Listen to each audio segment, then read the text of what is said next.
नमस्कार मैत्रिणी, मी माधुरी पाठक, आई बाबा मेडिकल फाउंडेशनची अध्यक्षा.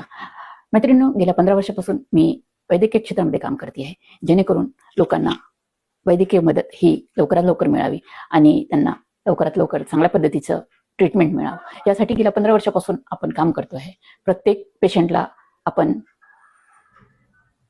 प्रत्येक ठिकाणावरून मदत मिळवून देण्याचा प्रयत्न करतो, जेणेकरून त्यांना जास्तीत जास्त मदत मिळावी आणि ऑपरेशन ही चांगल्या पद्धतीचे व्हावे.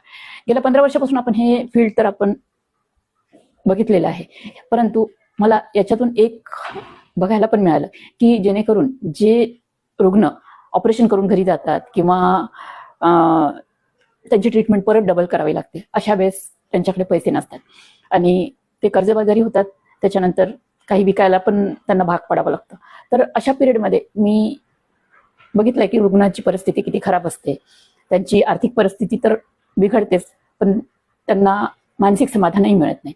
तर मैत्रिणींनो आणि मित्रांनो, आजचा विषय या संदर्भामधलाच आहे की याच्यातून आपल्याला बाहेर कसं पडता येईल. आजार झाले की आपल्याला त्याच्यावरती उपचार करणं हे कंपल्सरी आहे आणि उपचार केले नाहीत तर कदाचित आपल्याला आपला जीवही गमवावा लागतो किंवा नातेवाईकांनाही त्याचा प्रॉब्लेम येऊ शकतो.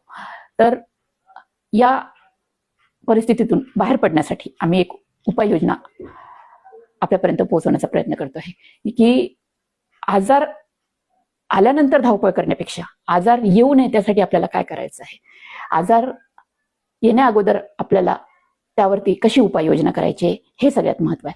आजार झाल्यावर लाखो रुपये खर्च करून कर्जबाजारी होण्यापेक्षा जर का आजार होण्याआधी आपण याच्यावरती उपाययोजना केली तर मला असं वाटते आपण खूप चांगल्या पद्धतीनं आपलं आयुष्यही जगू शकतो आणि आपल्या कमवलेला पैसाही आपण वाचवू शकतो.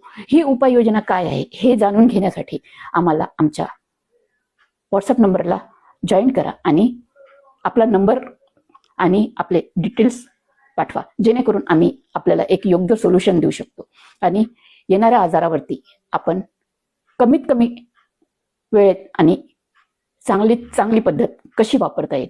आपण आयुर्वेदिकमध्ये पण आता खूप छान काम करायला सुरुवात केलेली आहे. तुमचं डाएट कसं असणार आहे, तुमचं रोजचं प्लॅनिंग कसं असणार आहे, तुम्ही रोज कशा पद्धतीनं दिवस घालवायला पाहिजे, या सर्व गोष्टीवरती आम्ही आमच्या NGO मार्फत लोकांपर्यंत मार्गदर्शन पोहोचवण्याचं काम करतो आहे. तर मंडळी, आपण आपला नंबर आणि आपले डिटेल्स आमच्या व्हॉट्सअपला पाठवावे, जेणेकरून आम्ही आपल्याला योग्य माहिती देऊ शकू. जय महाराष्ट्र.